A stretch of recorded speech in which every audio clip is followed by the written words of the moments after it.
Assalamu alaikum everyone, and welcome to today's webinar Study in Germany by Civil Engineering Department and NED University of Engineering and Technology.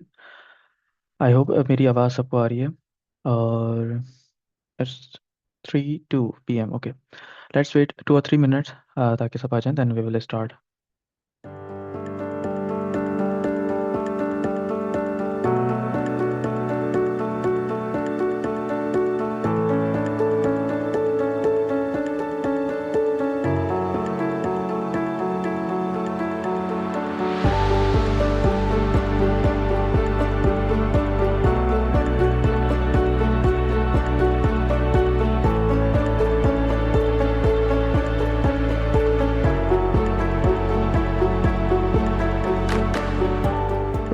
So, Assalamu alaikum again to everyone, and welcome to today's webinar Study in Germany, hosting by Civil Engineering Department, NED University of Engineering and Technology. और थोड़ा सा session 5 to 6 minutes delay हुआ है because I was waiting for a couple of participants and also Safawad. So they are not able to join right now, but okay, let's start the session. So let me first introduce myself. I'm Ahsan Zafar and I did bachelor's from NED University of Engineering and Technology in Civil Engineering. Then I did MEM, Masters in Engineering Management in Construction Management from the same university. After that, I moved to Germany and started my master's here in Germany, basically from TUM, Technical University of Munich. Right now, I'm currently working with Institute of Lifelong Learning with TUM, actually. It's again TUM. I also did 1 year worked as a work student. Here we call it work student when someone is uh, working as a student in Stadtwerke München. Stadtwerke München is basically the municipality company here in Munich. Yeah, so that's all of my introduction, and I'm glad that Safawad and Sangi basically gave me chance to give me and the other person, Aebad Saboor, gave us chance actually to conduct this webinar. Yeah. Assalamu alaikum everyone. I'm Aebad Saboor. I have also graduated from NED University from Department of Construction Engineering, which comes under Department of Civil Engineering. I did my bachelor's in 2019 and then I came Germany in 2023 after 4 years of experience. And I'm also studying at TUM in Masters in Civil Engineering. So we shall continue with our webinar today. So I think all the audience is from civil engineering and other departments as well. So we will talk about every field here. Okay, so moving forward.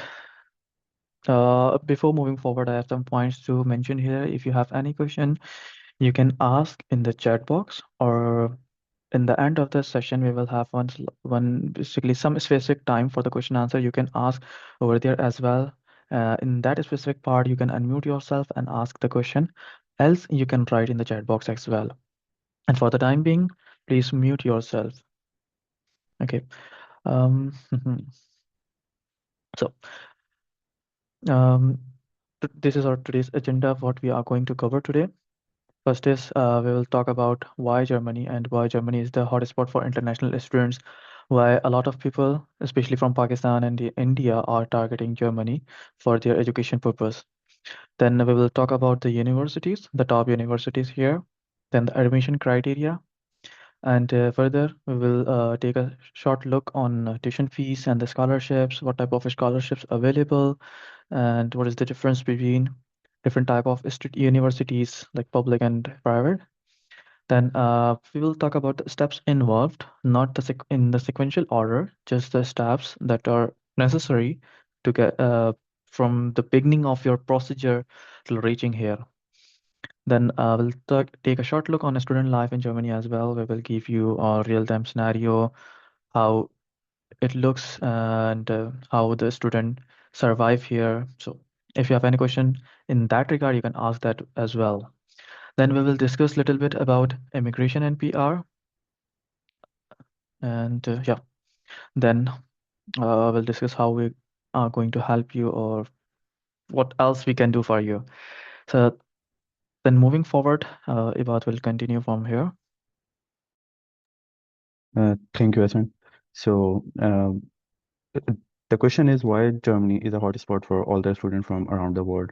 So, the major key aspects are uh, it has world-class education, low, very minimal fees at public universities. The degrees are globally recognized, and the next one is the quality of life. And its location in the middle of the Europe plays an important role in all over the job market and employment as well. And the one plus thing is that we are allowed to work during our studies and after that also. So these are the main aspect which is making Germany a hotspot for students. So along all of these, we also have quality education here. So these are the list of top 10 universities in Germany, in which the top one is Technical University of München, TUM, which is ranked among the number one in Germany and 22 in QS ranking. And here is all the university. These all universities have technical master's programs in all fields of civil engineering, like we have water resource structures, hydraulics, and somewhere we also have construction management, but it is in German. So you can apply in all of these universities. These have two intakes. The first one is uh, summer intake, which will start in summer 2026. The period will start from 1st April till 30th September, and the studies will start from October onward. And then we have winter intake, uh, which will start, the application period will start from 1st October and will end at the March. So you will be starting your master program somewhere in April. So, in order to get admission in all of these universities, what are the admission criteria? So here we will have a short look at all of the requirements. So the first basic requirement is that you must hold a bachelor's degree. The preferred one is 2.5 or above, but if your GPA is less than 2.5, you must work a lot on your statement of purpose and letter of recommendation.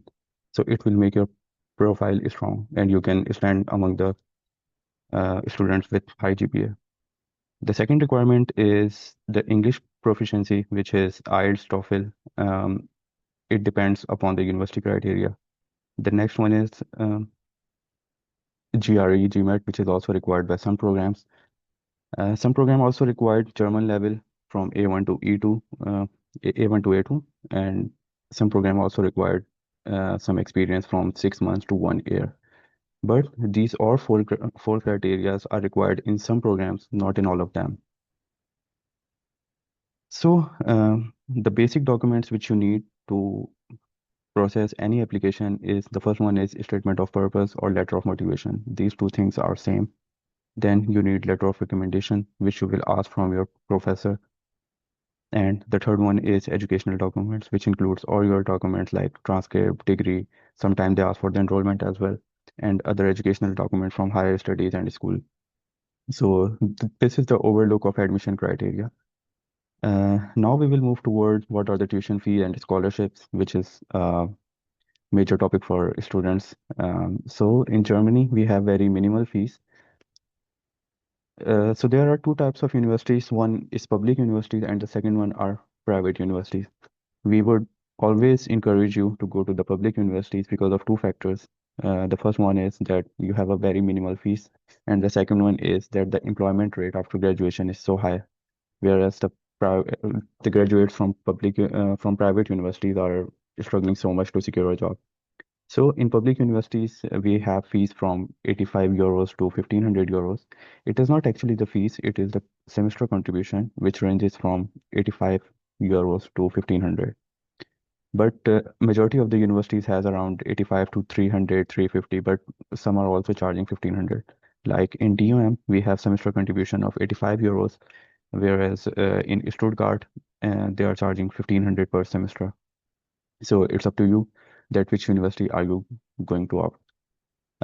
We would not encourage you to go for the private universities because if you are spending this much amount, you can go to any English speaking country as well because it's a hefty amount, 10,000 to 12 to 20,000 euros per year. And I would say that it is so difficult to manage your studies if you don't have a backup like backup savings for coming here. The second thing is we have scholarships. So we have three types of scholarships. The first one is TAT, uh, which I think all of you guys know. The website is tat.de, where you can see all the programs. But one thing I want to mention here is that the other scholarship is not valid for all of the programs. They have selected programs from all over the universities. The second one is Erasmus, which you all guys know, and the third one is Deutschland Stipendium. Uh, the third one is you can avail after landing here, and you cannot apply it from the Pakistan. The other two you can apply from Pakistan, but again, these are for the limited programs, not all of them. You can visit their website and check their programs and dates on which you can apply. Now, Asan will continue. Yeah, okay. So moving forward, just give me 1 minute. Okay, so these all are, yeah. I just want to add one more point related to the scholarships. There are some scholarships which is related to the programs or every programs. We call that as specific, university specific scholarships. Uh, why we call it specific scholarship? Because every university has some different scholarships available for their students, especially for international students, but that is only limited to maybe some specific programs and for some specific tenure. Yeah.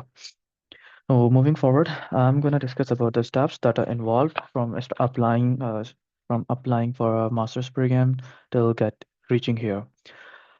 So the first thing is to work on your documents, obviously, to gather your documents and then apply for a master program. It totally depends how many programs you apply. So after getting the acceptance from the university, the next step for you is to arrange the finances. You have to show the finance that that you can manage your finances after reaching here. So we call it as a block account. You have to show 11,904 euros in your account. That amount is for the whole year. You will get the amount in what you can say as a monthly in your bank account while you reach here in Munich. Or sorry, not in Munich, in Germany. There's second option, which is basically a substitute of block account, which is declaration of commitment. Declaration of commitment is basically someone from your maybe any relative, your father or mother, or any person who is living in Germany, basically make that document for you, and that document represent that the relative of you is basically going to sponsor you and going to support you financially here in Munich for at least for the whole duration of your master. So if you submit this declaration of commitment, you don't need the block account. So yeah, so it's just a replacement of block account. And the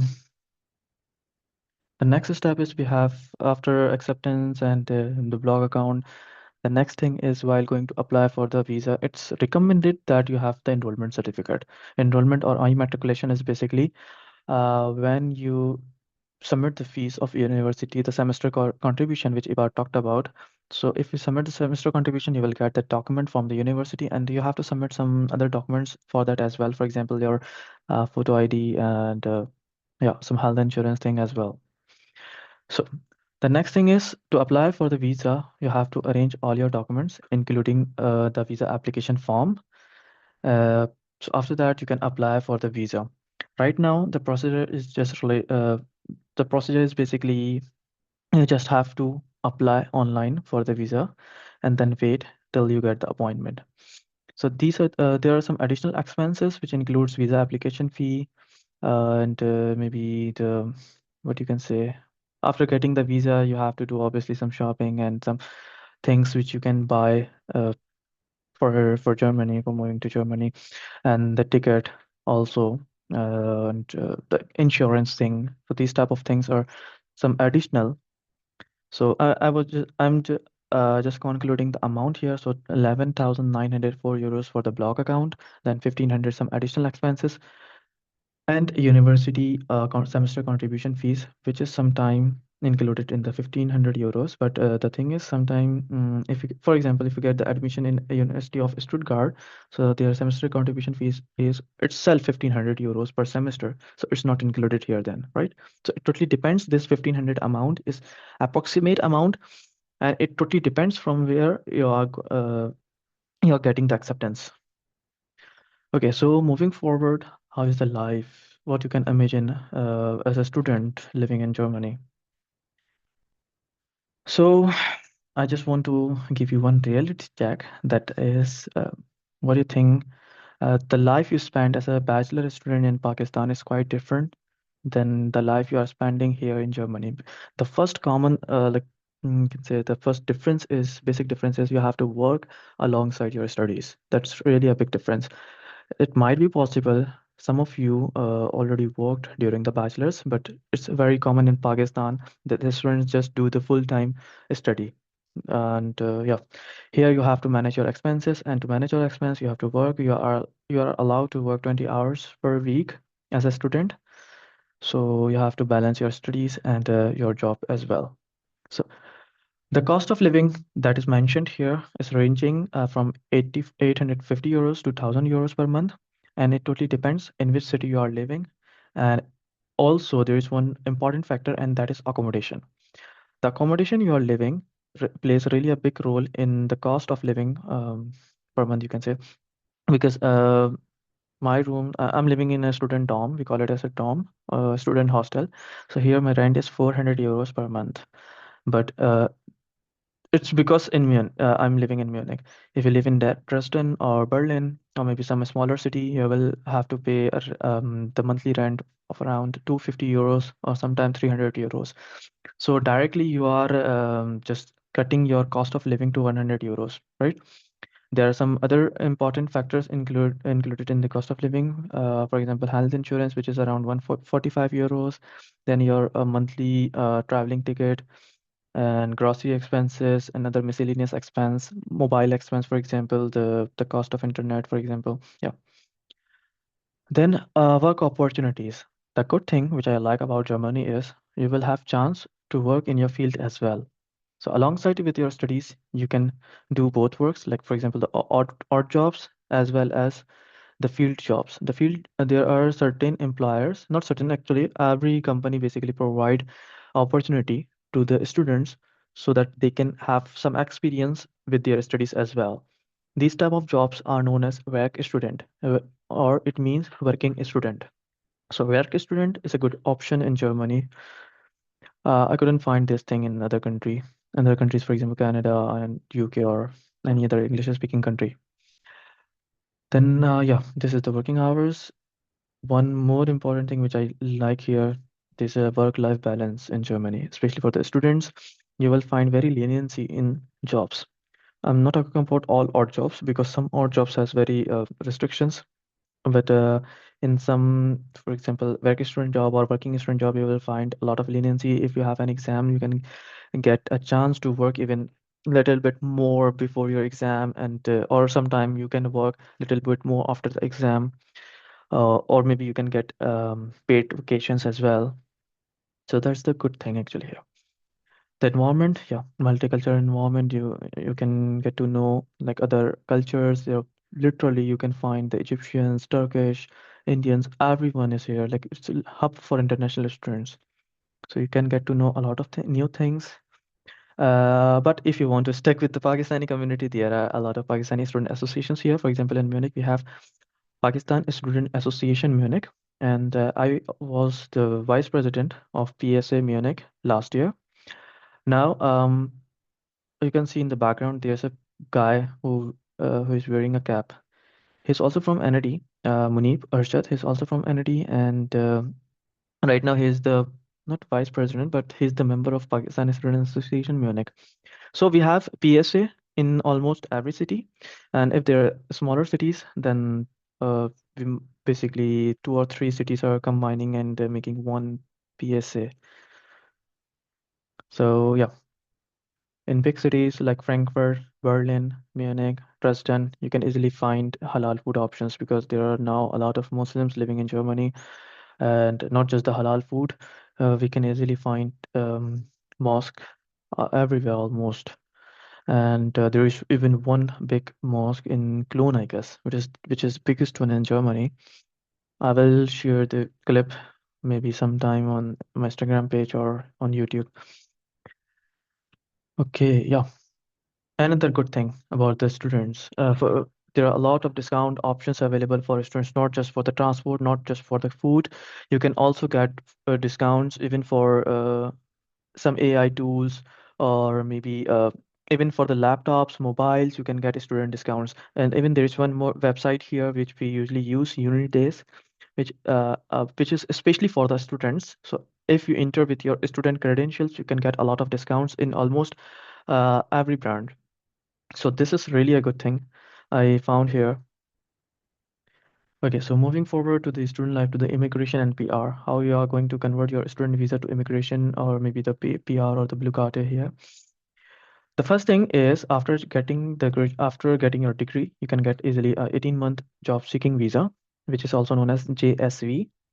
So I guess 18 months is quite enough to find a good job or find a full-time job. And if you have good skills and especially good German, you can even get the job before graduating. So once you get a job, and there are some basically what you can say, not restriction, there are some requirements. For example, your salary threshold is greater than 43,000, or more than 43,000 euros per annum.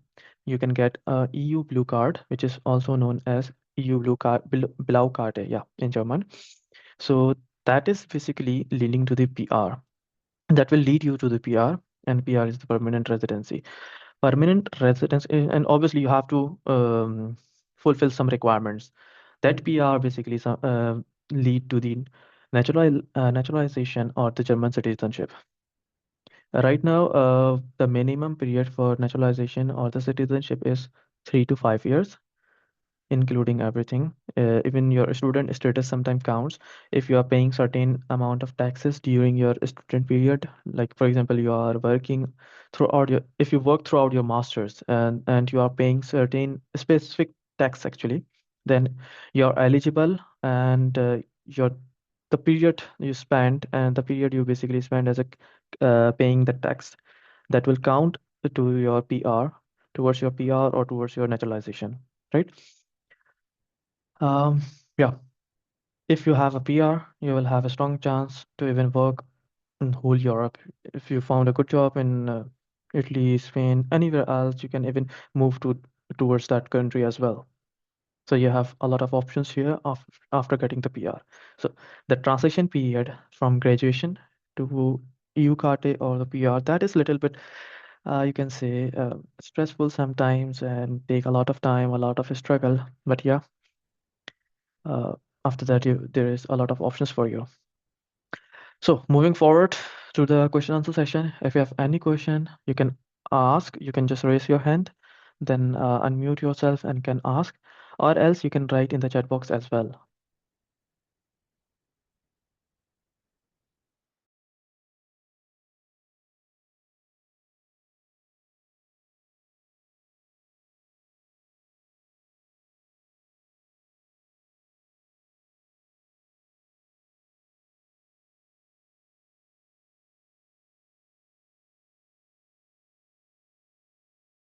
So regarding the first question, I just want to clarify one thing. I'm also a student of masters, not for the PhD. I'm doing my second masters here in Germany.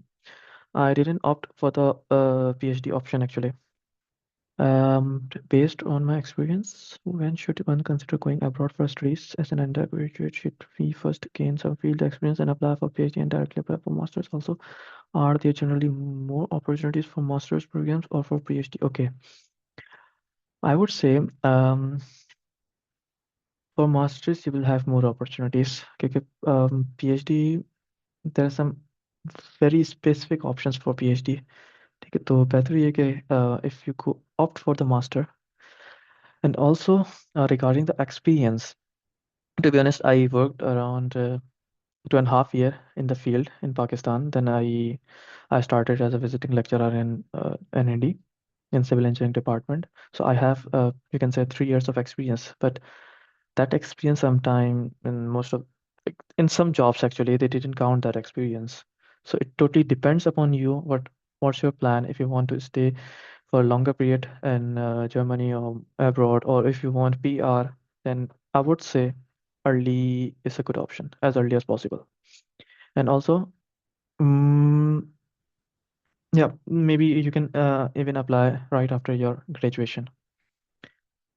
Environmental engineering. There are a lot of scope of environmental engineering here because in not just Germany, the whole Europe is considering sustainability and this not just in even construction, even in production and in every sector, sustainability plays a vital role. And they are even hiring sustainable engineers, environmental engineers. Yeah, Ipada, if you want to add some point. Yes, I would like to answer the next questions. How to get job opportunities from Pakistan? So there are a lot of people who came after graduation on work visa, but they all are from the IT sectors or software engineering majorly.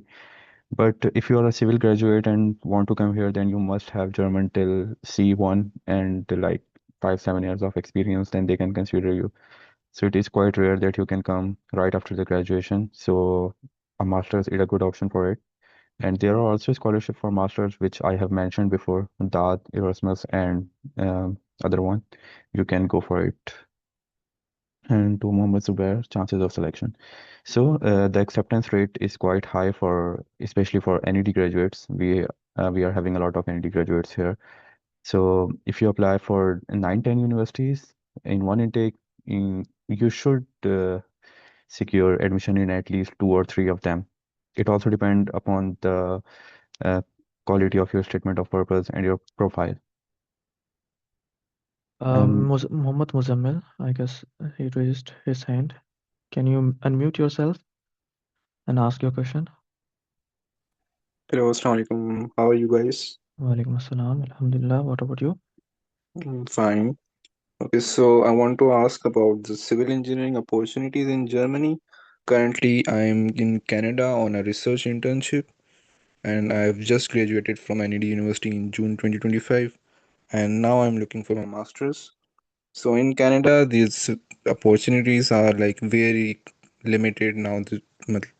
For example, the students who have done masters are like unemployed for 6 months or a year. So I'm looking for the Germany option. So what are the opportunities there for the civil engineers, and what are the language requirements? Because I have heard that there is a certain language requirements of B1 or B2.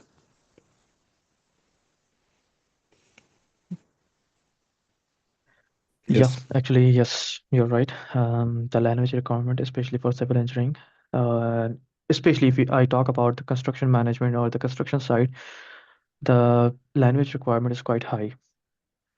Sometime even for the side job, they asked for C1. C1 is like a native speaker, or if I compare it, the C1 level with English, so it's more like you are getting 8 bands in IELTS. So yeah, the language requirement is quite high for the side jobs, but there are certain jobs, for example, related to the BIM, BIM modeler, BIM coordinator, not so, sorry, not coordinator, BIM modeler, a structural engineer. So for them, the language requirement is sometime not so high. For example, if you have a B1, you can get a job, a full-time job as well. And actually, the thing is here, the official language in whole over the Germany is German. So obviously you need that skill. But the good thing is if you're proficient and if you have like B1 or B2, you can get a good job easily. Someone Oh, okay, all also right. perfect. But it's not about and it's not like Canada. I know one of my friend also graduated from Canada recently, and I guess it's more than 6 months, and he didn't get a job. So it's not like that here. If only if you have German language. And even sometimes they compromise on your technical skills and they say, we will let you learn during your starting period or probation period. But the thing is, you should have German. And the second good thing about Germany is, as I told you earlier, here we have options of work student or working student, where you can get easily good experience in the field. So obviously they will consider this thing that if you have I mean not good skills, not good technical skills, they will compromise on it. Someone also raised hand earlier. If not, then I will move forward to the written questions in the chat box. Uh, I showed one picture earlier for the student life. Yeah, these all are the guys in the background, including me. We all are from NED and from civil engineering, and we all are studying in TOM, the same program actually, MSc Civil. And for MSc Civil, when I was in PSA as a vice president, because at the time we had like check and balance were coming because we were running the PSA and students were contacting us. So I roughly estimate that for the MSc Civil Engineering TUM program, around in that intake in October 2024, around 35 students from Pakistan came to that specific program in just 1 or 2 months, you can say. So you can imagine the acceptance and the visa ratio. Yes, so we have next question. Next question in the chat. Civil engineering field scope in Germany. बिल्कुल there are a lot for engineer Farhan as okay. Scope बिल्कुल है, but again you have to do German language. What about the language in Germany? I mean, there is a concern also that can't survive and become from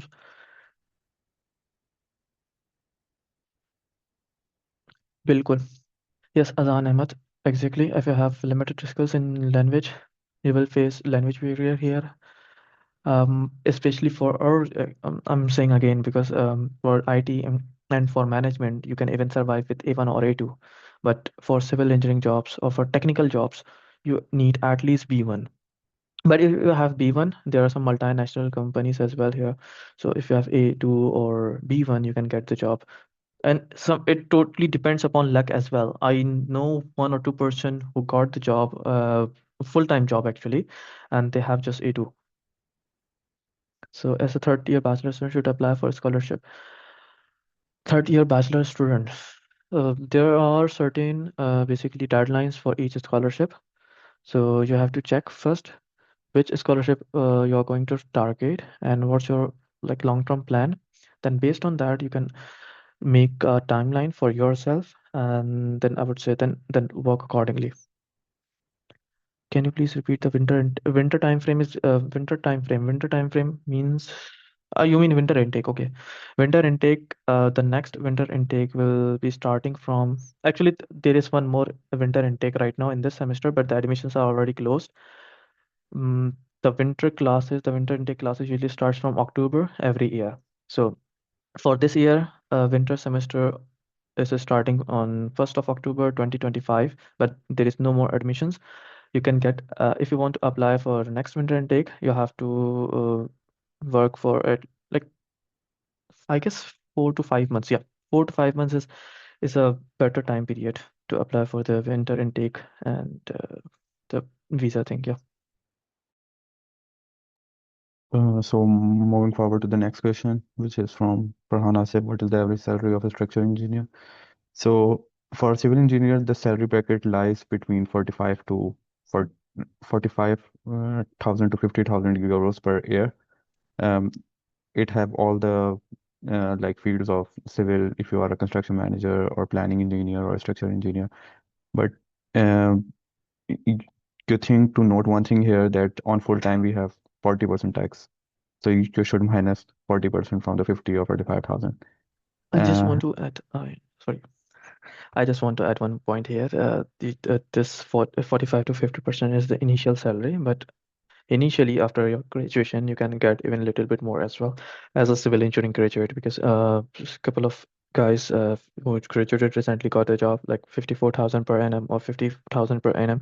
And regarding the tax thing, yeah, it's 40%, but initially sometimes you have to pay like 35%. As your salary increases, your the tax percentage which you have to pay also increases. so the next question is, what are the specific requirements for becoming a structural engineer? So I want to mention one thing here that there is a lot of difference between the structures we are doing in Pakistan and in Germany. It is quite different, and it is because that the structures here are usually composite, which are made from multiple materials. Like the core structure is by concrete, and it has additional metal structure. So if you have experience in like projects from Europe or America and have multiple year of experience with good German, then you can apply for the jobs and hopefully you will get any opportunity. But German is mandatory for it, at least C1.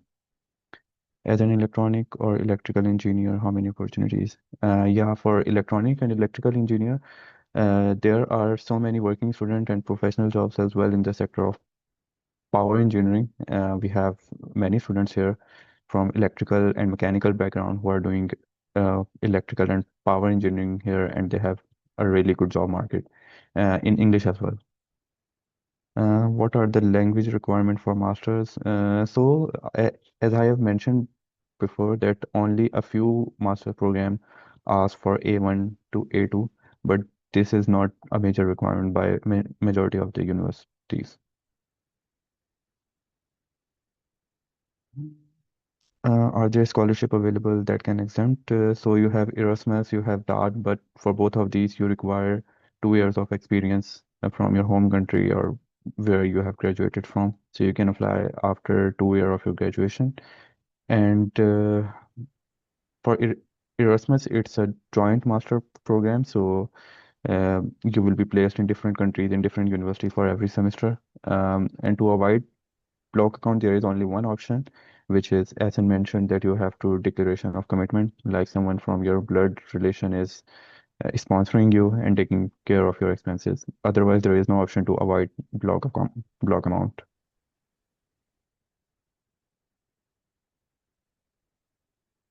Muzammil, Mohammed Muzammil, you can unmute yourself.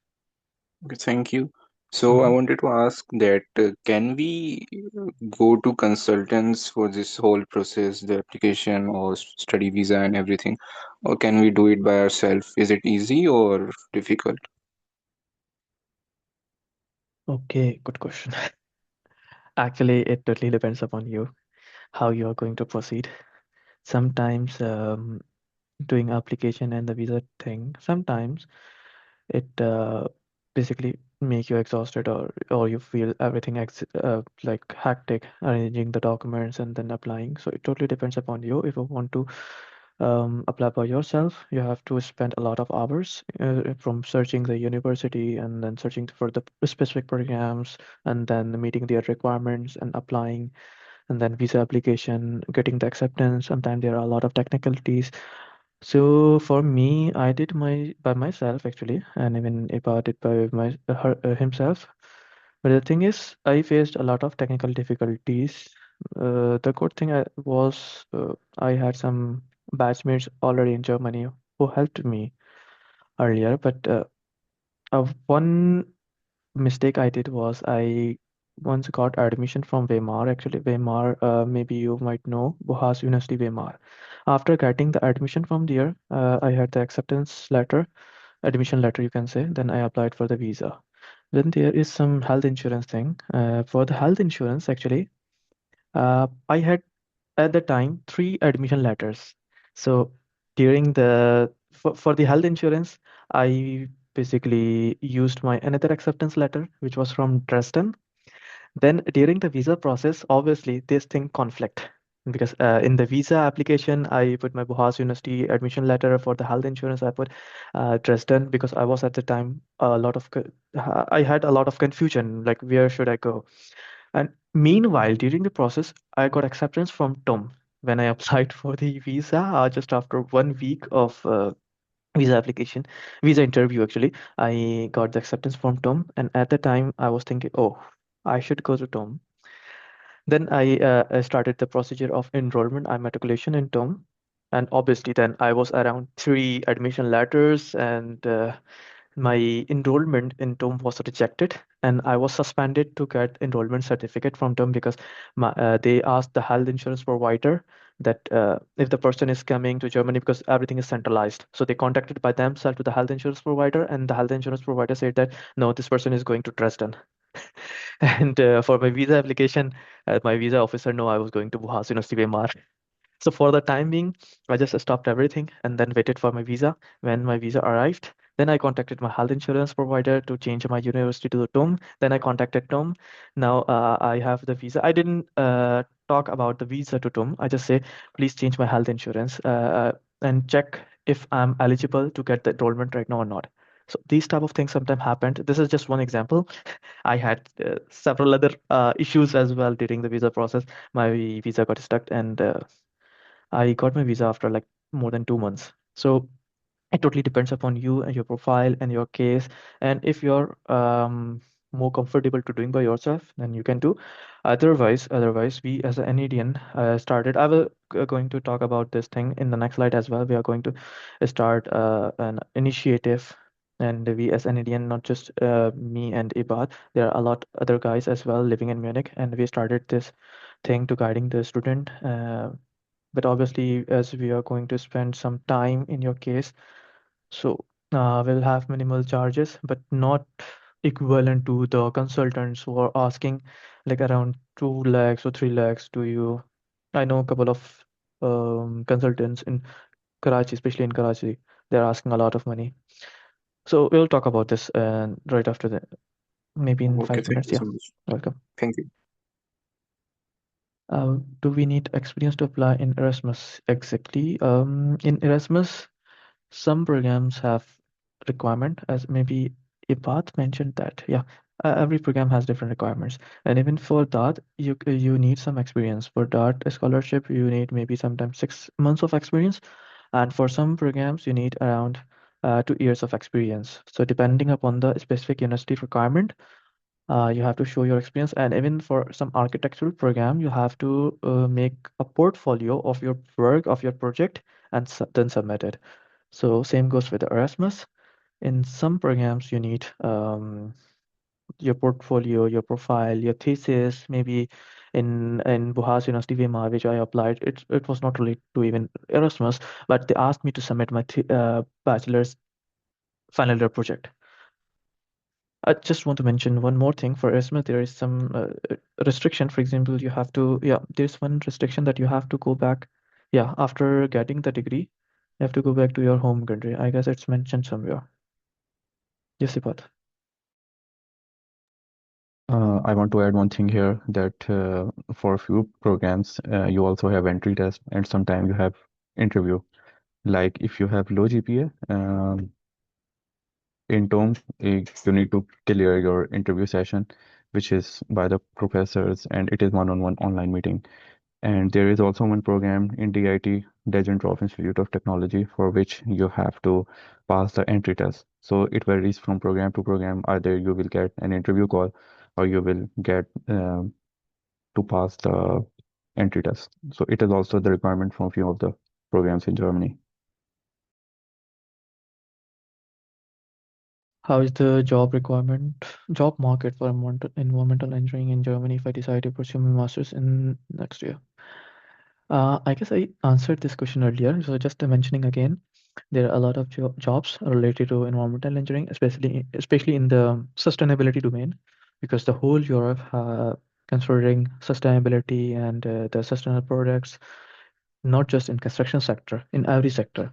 So they have a lot of agreements with the companies, and even companies are hiring sustainable engineers. Some multinational companies already have some even research projects and some other initiatives. Like Siemens recently started some sustainability related projects. But the thing is, again, yeah, for sustainability, the language requirement is a little bit low as compared to the construction sites or BIM coordinator roles. But again, you need like at least B1. But for some multinational companies or some big companies, uh, if you get a chance, you can work there with English proficiency as well. For Siemens, the language requirement is not so high. If you understand the basic language, basic German, for example, A2, you can get the full-time job as well. So yeah. So any other question?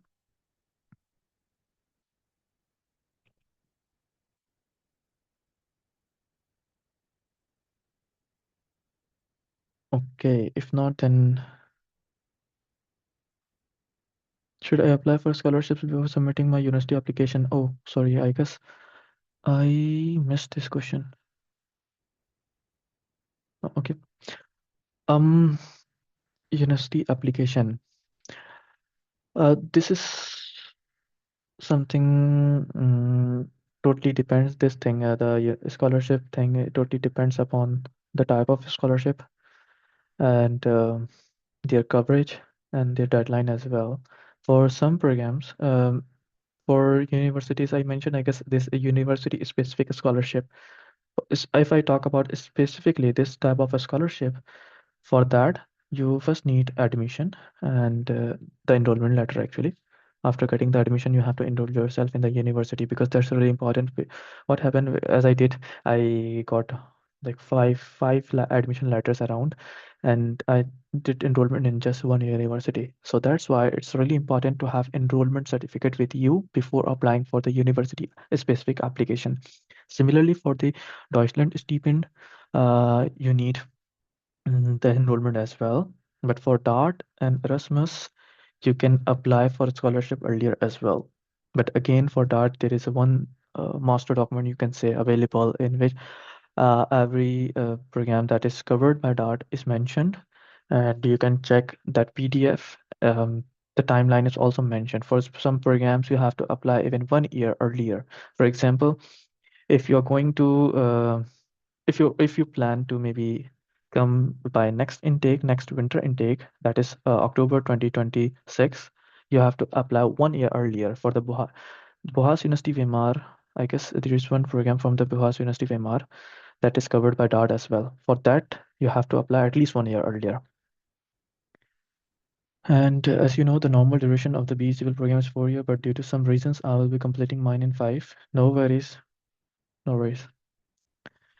कोई issue नहीं है बिल्कुल.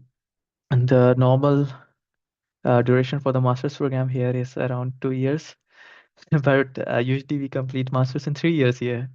So it's totally fine. Even I'm in my third year actually for a 2 year master's degree program, so it's totally fine. There are some personal issues or maybe some other issues. The people here are very understanding and they know, so it's totally fine. In this case, how much CGPA should I target in 5 years? Doesn't matter. Um, See, the important thing which I want to mention here, not just about your CGPA. A lot of countries, including USA, Germany, and even for some other countries, maybe Australia, yeah, the universities not just consider your CGPA. The involvement of yourself in some extracurriculum activities or your other profile, maybe your IELTS, even if you have a good band in IELTS, you have good motivation letter. So these type of things basically help to boost your profile. So basically, they consider your whole profile, not just your CGPA, right? Yeah, CGPA plays a really important role in boosting your profile. If you have good CGPA like 3.5 or 6, I had 3.61 and I got acceptance letter from Tom because they have some criteria. I'm just giving one example. They have for the admission criteria. The admission criteria for each program is different. So for MSc Civil Engineering, the admission criteria was uh, they basically mark your profile out of 100. So out of 100, 20 was for, I guess, for motivation letter. Some marks was for your transcript. Transcript means what courses you learned in your bachelor's, what courses you have studied in your bachelor's, then your CGPA. Yeah, CGPA plays a really important role here. Your motivation letter I talked about earlier, yeah, and extracurriculum activities if you did. So these type of things combinedly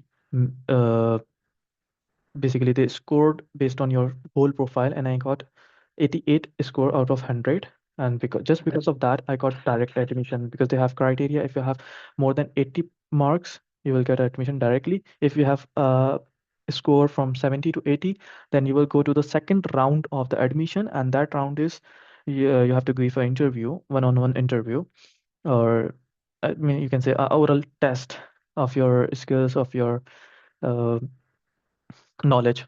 So one of my friend who had CGPA around 2.67 something, yeah, 2.6. I'm not sure exact about the exact CGPA, but his CGPA was ranging from 2.6 to 2.8. So he went to the round two, but in round two he performed well. There was like 15-minute one-on-one interview. They asked some basic civil engineering questions, and he cleared that. and after that he got the admission into MSc Civil Engineering program.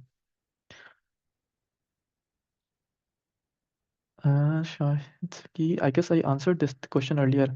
Should I submit scholarships? Should I apply for a scholarship before submitting my university application? I answered this thing earlier that every scholarship has different requirements. For university-specific programs, you need for the first the acceptance letter and the enrollment. Then you can apply for the university application, university-specific scholarships. Same goes with the Deutschland stipend. After getting the enrollment certificate, you can apply for the scholarship, right? Is it good to apply through UniAssist also for scholarships for MSc? UniAssist is not for scholarships actually. UniAssist is or you can say a third party or an organization basically dealing with the admissions, not with the scholarships. So you can apply for admission. There are certain programs for civil engineering in which you can only apply using UniAssist. So yeah, you have to apply for the certain admissions from UniAssist, and for scholarships you can use other platforms like Dart website, Erasmus website, and university specific scholarships are available on their own website, on the university website, so you can use that for the scholarships. So is there any other question or should we move forward?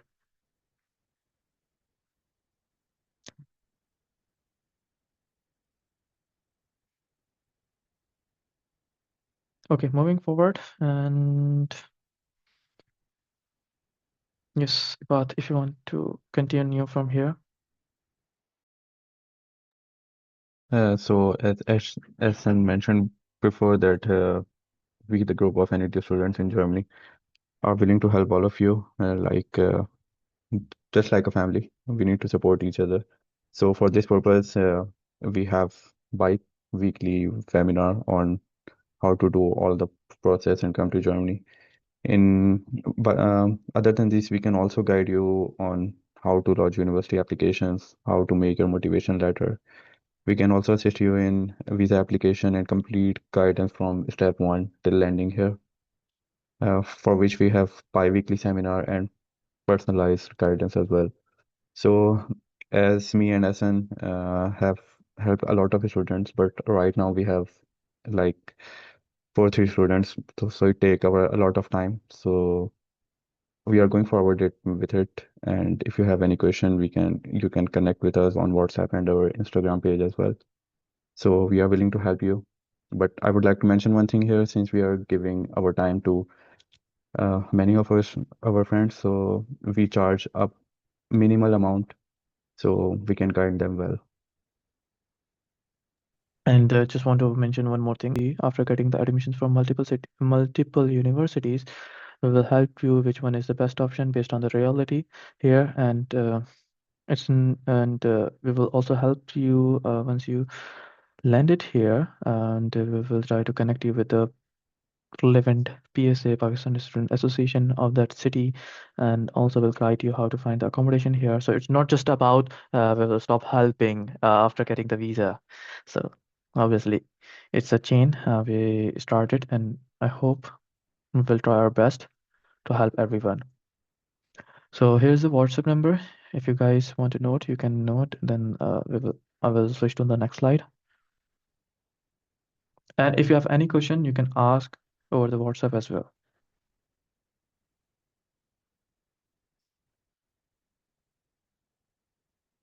Okay. I hope you all know the number. Then moving forward to the next slide.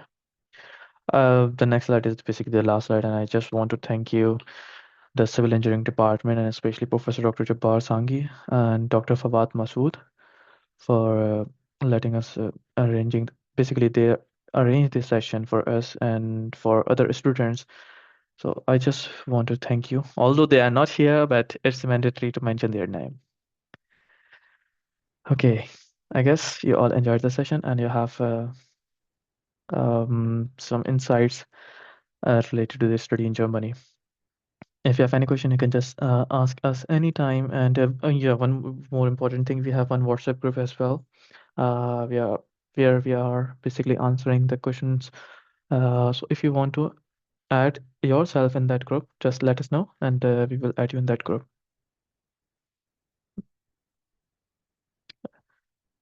Okay, then you can just WhatsApp us the number. I'm showing the number again. Just WhatsApp us and we will add you in that group.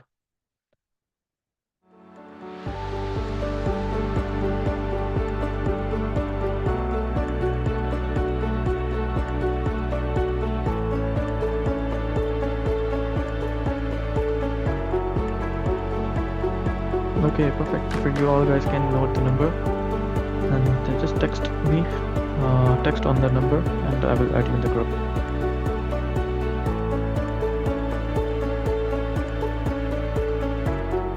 And I would also like to thank Civil Engineering Department and uh, Professor Abdul Jabbar Sanghi and Dr. Fawad for giving us this opportunity to conduct this session and to help our fellow LEDians.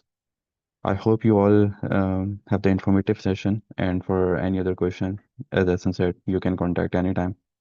So you will get your answer about everything. And best of luck, everyone, for the future endeavors. I hope we will see each other in Germany sometime.